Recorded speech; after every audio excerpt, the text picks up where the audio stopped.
Sejam bem-vindos mais uma vez e vamos falar hoje sobre o pecado. Algo que manifestamente magoa o coração de Deus.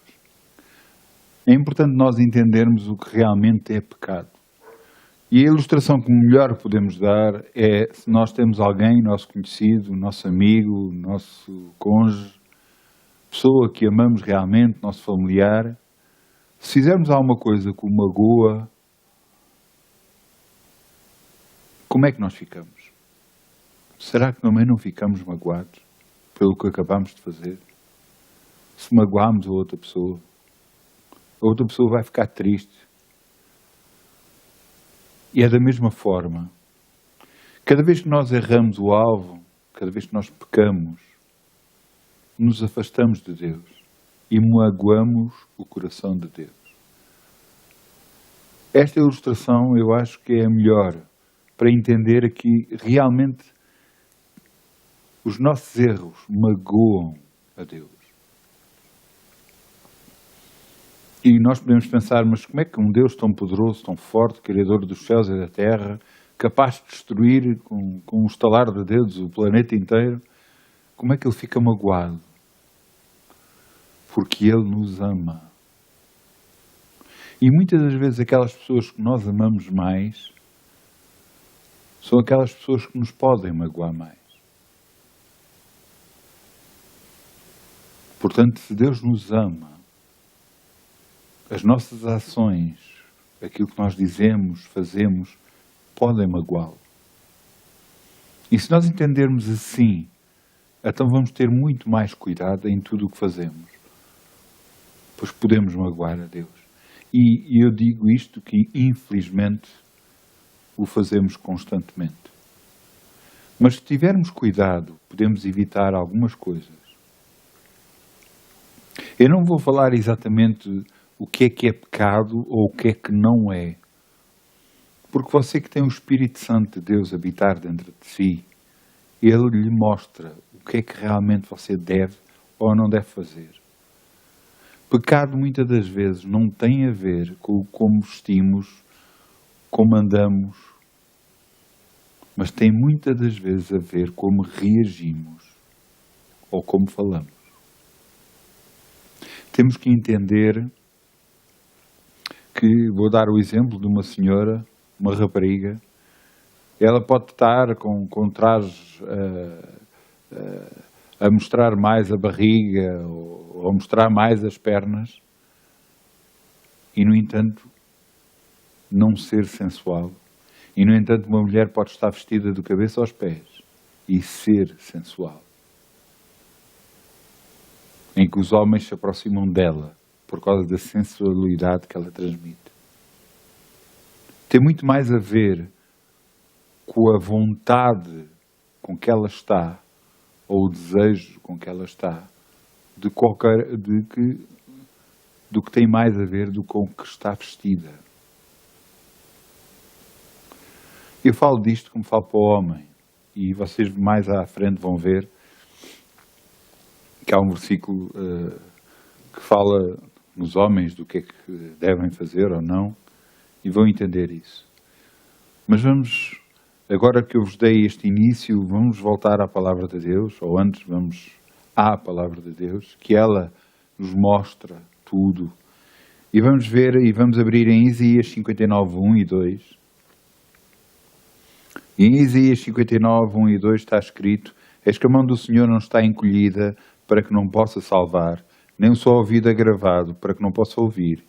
Mas as vossas iniquidades fazem divisão entre vós e o vosso Deus, e os vossos pecados encobrem o seu rosto de vós, para que não vos ouça. Ouçam, há uma passagem no Novo Testamento, na altura da crucificação de Jesus, em que Jesus acaba de ser crucificado. E ele está em agonia, crucificado. E ele vira-se e diz assim: Pai, por que me abandonaste? E naquela altura, Jesus estava-se a referir ao Pai espiritual, ao nosso Pai, nosso Abba Pai. E porquê que ele estava a dizer porquê que o abandonou? O pecado e Deus não podem estar no mesmo lugar. Se o pecado está em cada um de nós não podemos ter Deus, porque ele se afasta. Ao pecado não estar em nós, aí temos Deus. E Deus se afastou de Jesus naquela altura, na altura se calhar em que ele mais precisava, porque o pecado inteiro da humanidade toda foi levado em cima de Jesus. E Deus não está ao pé do pecado. Ele o amou e ao fim do terceiro dia o ressuscitou. E agora sim está à direita de Deus Pai. Mas pagou um preço por cada um de nós. Para que os nossos erros, os nossos pecados, pudessem ser limpos. Mesmo logo a seguir que nós os tivéssemos feito. Através de uma oração muito simples. De pedido de perdão honesto e verdadeiro perante Deus. Portanto, o pecado, eu volto a dizer, é algo que magoa o coração de Deus. Vamos ver realmente isso. Vamos abrir em João 15, 22.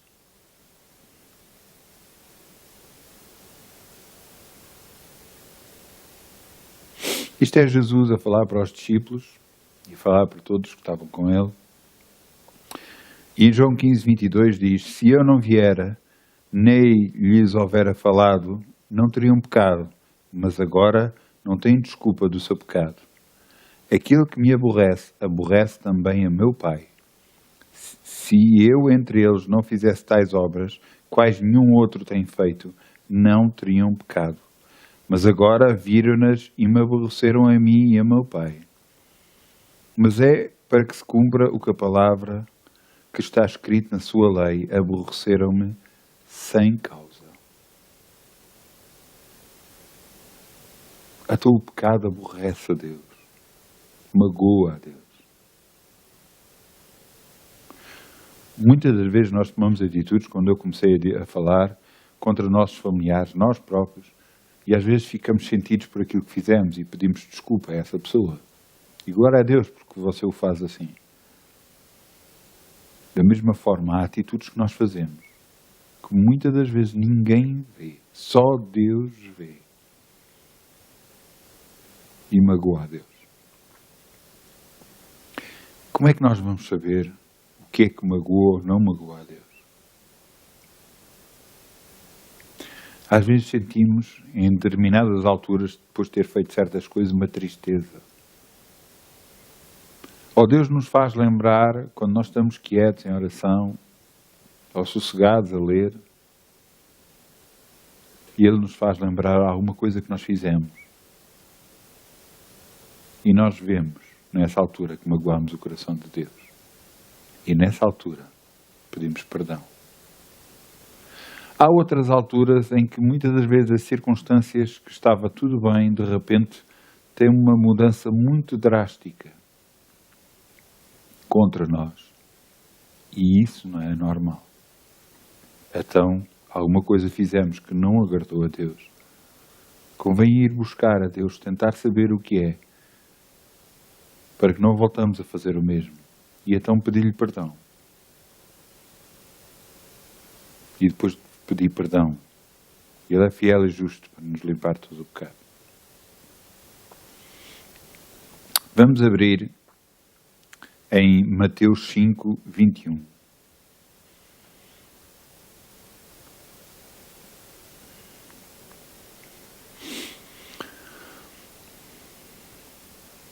Aqui Jesus fala mais uma vez para todos que estavam com Ele e diz algo que falava sobre a antiga lei, a lei dada aos judeus pelos 10 mandamentos. Ele não veio alterar a lei, veio confirmá-la, mas veio mostrar que muitas vezes as coisas mais simples que nós pensamos que não magoam ninguém são aquelas que realmente magoam. Portanto, é bom nós lermos com muita atenção, ou ouvirem com muita atenção o que eu vou ler. Ouviste o que foi dito aos antigos, não matarás, e qualquer que matar será réu do juízo. Eu, porém, vos digo, qualquer que sem motivo se ecolorizar, se chatear, se realmente ficar com ira contra o seu irmão, será réu de juízo. Qualquer que disser ao seu irmão raca, ou antes maldito, será réu de sinétrio. E qualquer que lhe disser louco, será réu do fogo do inferno. Agora pensem um pouco. Quantas vezes nós fizemos isso? Eu não estou a falar daquela vez que nós falamos sem sentir e falamos, às vezes, em tom sem ser de magoar outra pessoa, mas muitas das vezes quando falamos em raiva. Falamos mesmo chateados. Quantas vezes nós fizemos isto?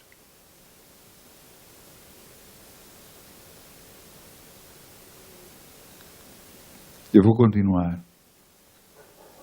Eu estou-vos a ler isto para vocês pensarem, porque eu já li isto, para vos poder falar a vocês, e eu tive que pensar.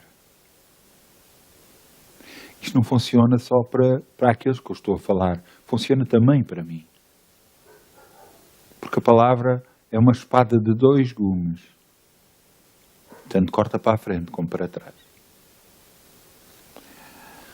No 23, portanto, se trouxeres a tua oferta ao altar e te lembrares de que teu irmão tem alguma coisa contra ti, deixa ali diante do altar a tua oferta, vai, reconcilia-te primeiro com o teu irmão e depois vem e apresenta a tua oferta. Concilia-te depressa com o teu adversário, enquanto estás no caminho com ele, para que não aconteça que o adversário te entregue ao juiz e o juiz te entregue ao oficial e te encerre na prisão. Na verdade te digo, de maneira nenhuma sairás dali enquanto não pagares até o último cêntimo. Ouviste o que foi dito aos antigos, não cometerás adultério. Eu, porém, vos digo que qualquer que atentar numa mulher para a cobiçar, já em seu coração cometeu adultério contra ela. Ouçam, aqui eu não estou a falar só para homens, mas falo também para mulheres. Eu, como sou um homem, reparei montes de vezes isto e, infelizmente, eu também o fiz. Até eu entender que isto magoava o coração de Deus e, a partir dessa altura, parei imediatamente o fazer.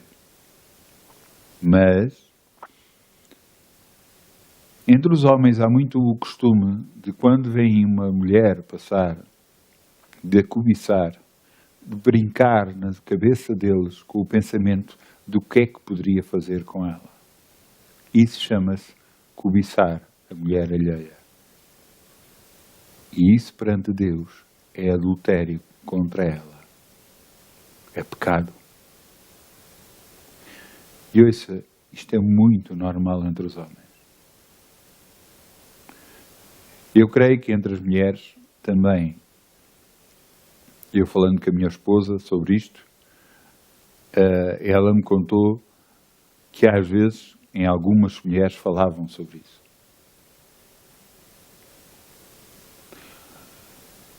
O que é que eu vos quero dizer? Há coisas que para nós parece normal, mas que para Deus é algo que magoa o seu coração. O que é que nós podemos fazer? Reconhecer o erro, parar de o fazer, pedir perdão a Deus e pedir-lhe ajuda para não voltar a cometer o mesmo erro. Essa é a forma correta de andar com Deus. Fazendo assim, você vai estar a agradar o Rei dos Reis, o Senhor Jesus, aquele que morreu por nós na cruz, que deu a sua vida. E Ele, como nosso advogado, nos vai ajudar em tudo. Mas tem de haver da nossa parte um caminho de santidade para nos afastarmos do pecado e para nos juntarmos cada vez mais a Deus. Há coisas que muitas vezes os homens julgam como pecado. Muitas das vezes não é perante Deus. Por isso essa comunhão com Deus que deve existir sempre. Para que nós saibamos realmente o que é que magoa o coração de Deus e o que é que não magoa. Claro que você me disser, mas a outra pessoa matou a outra. Claro que aí pecou. A outra pessoa roubou a outra. Claro que aí pecou. A outra pessoa mentiu sobre a outra. Mas isto perante o mundo, mentir, não é considerado como um erro muito grave. Nas empresas, então, é absolutamente normal mentir. Mas a sua mentira honra a Deus. Aquilo que você está a ser desonesto perante os outros honra a Deus? Eu penso que não. Então, como a Bíblia diz, afastar-nos de toda a mentira, de tudo aquilo que nos serve de tropeço perante Deus. Se há coisas que você vê, por exemplo, na televisão ou em filmes, que o fazem ter pensamentos que não são corretos perante Deus, pare de ver. Por isso é que aqui, mais abaixo, logo no versículo a seguir, diz, no 29, diz, portanto, se o teu olho direito escandalizar, arranca-o e atira para longe de ti, pois é melhor que percas um dos teus membros, de que seja o teu corpo lançado no inferno. O que é que ele realmente está a dizer? Afasta dos teus olhos aquilo que não presta. Eu lembro-me ao princípio de estar na igreja, ao princípio de eu ter aceito Jesus como meu Senhor e Salvador, eu aprendi isto muito depressa, por causa de poder olhar para uma mulher e da forma como eu olhava para uma mulher. Eu, na altura, estava solteiro e eu tinha que me proteger. E eu aprendi da parte de Deus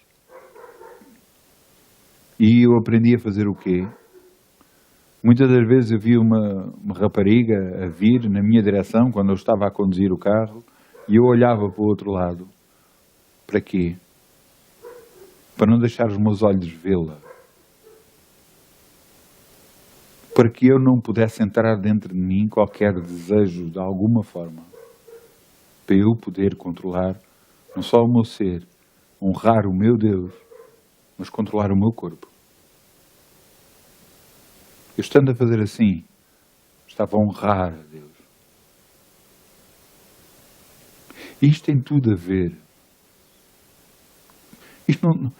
Nós muitas vezes pensamos que tudo se passa à nossa volta, mas não é à nossa volta. É à volta de Deus. Realmente Deus diz que concede o desejo do nosso coração. Mas o que é que nós estamos realmente a fazer para Deus? O que é que nós estamos a dar de nós para Deus?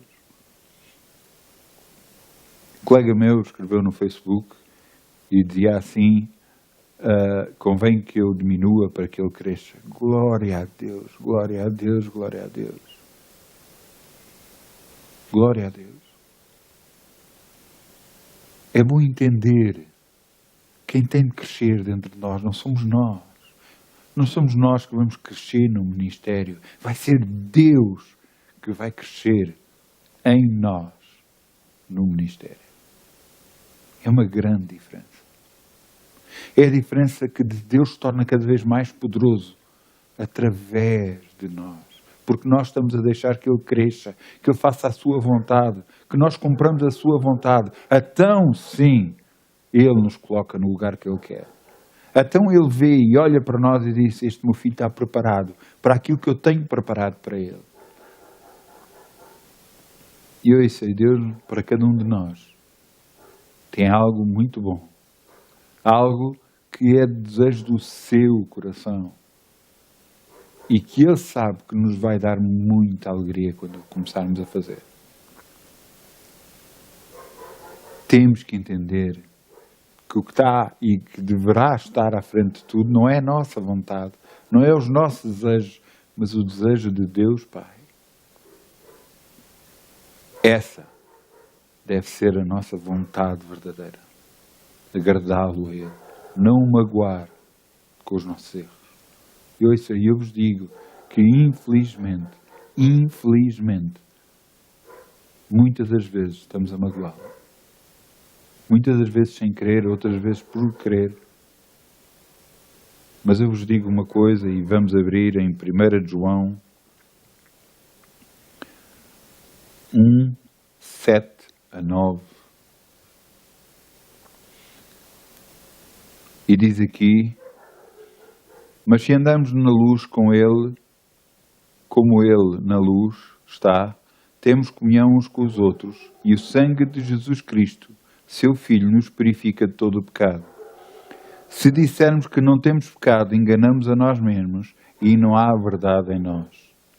Se confessarmos os nossos pecados, Ele é fiel e justo para nos perdoar os pecados e nos purificar de toda a injustiça. Glória a Deus. Jesus morreu na cruz por nós. Ele morreu em nosso lugar para que o pecado fosse apagado da nossa vida, fosse retirado, fôssemos purificados por aquilo que Ele fez na cruz. O que está aqui escrito é se confessarmos os nossos pecados. Então você errou e você sabe que errou, mas mais ninguém sabe. Não confesse o seu pecado em público, por favor. Confesse o seu pecado a Deus e só a Deus. Peça-lhe perdão a Ele. Ele que o vê em oculto o recompensará e perdoará. Não fale do seu pecado em público ou a quem quer que seja. Mas, no entanto, se aqui o erro que você fez, o pecado que você fez, foi de conhecimento público e afetou mais que uma pessoa o seu erro, então peça perdão. Eu vou-lhe dar o exemplo. Eu, de muito cedo, logo ao princípio, Deus me tocou por causa de eu parar de mentir. E houve uma altura com um colega meu que me fez uma pergunta e eu engasguei-me e a resposta que eu dei não foi a resposta correta. Eu menti. No dia a seguir eu fui ter com ele e eu disse: olha, tu fizeste-me esta pergunta assim, assim, e o que eu te menti não foi correto. O que aconteceu realmente foi isto, assim, assim, assim. E eu que estava à espera de uma resposta da parte dele que fosse complicada e realmente não foi. Correu tudo bem. Mas eu me humilhei dizendo o erro a ele que eu fiz. E antes disso eu tinha pedido perdão a Deus pelo que eu fiz. Ouçam, eu não me considero, nem sou mais santo de qualquer um ou outro. Mas tem que haver um caminho de santidade para cada um de nós. Tem de haver um caminho que cada um de nós tem que trilhar, tem que o fazer. Muitas das vezes não é um caminho fácil. Muitas das vezes temos que voltar atrás. Muitas das vezes temos que pedir desculpa a pessoas que se calhar magoámos no caminho. Aí sim você está realmente a andar com Deus. Aí sim você está-se a agarrar a Deus e a dizer: eu quero andar contigo, Senhor. Tu és o meu Deus, o meu Pai querido, o meu Abba, Pai. Eu quero estar contigo, Senhor. Eu não te quero largar. Então Ele vê que realmente você o ama. E é capaz de se humilhar, arrependendo-se do erro que você fez, para andar com Deus. Então tudo muda. Tudo muda. Deixe-me ver se eu consigo encontrar aqui, que eu creio que consigo no nome de Jesus.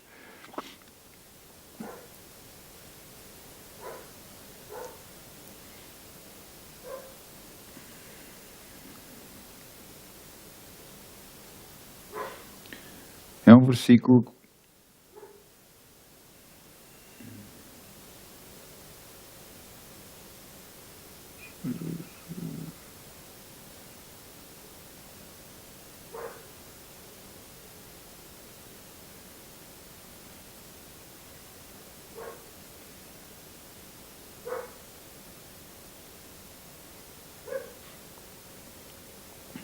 versículo que fala sobre que os olhos de Deus estão sobre a terra a procurar aqueles que são justos.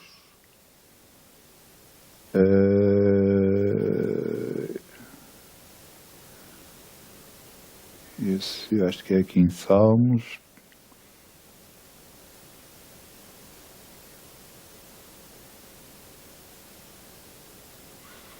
Salmo 101:6. Salmo 101:6.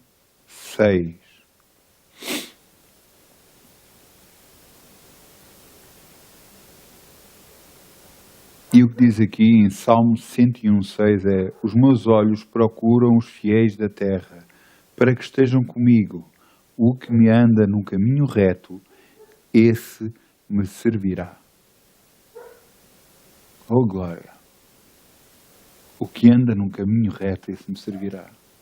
E esse caminho reto é possível pela nossa determinação e mudança de querer andar com Deus. Ouça, o mundo pode olhar para nós e dizer: mas qual é o mal da mentira? Qual é o mal disto? Qual é o mal daquilo? Isso não faz mal nenhum. Isso, não. Ouça, se você quer andar realmente com Deus, não ouça o que o mundo ou o que as outras pessoas falam, ouça o que é que Deus diz. Olhe mais para dentro de si do que olhe para o que os outros dizem. Seja o qual for. Ouça, isto tem tudo a ver com uma coisa. Por exemplo, dentro da igreja um profeta fala.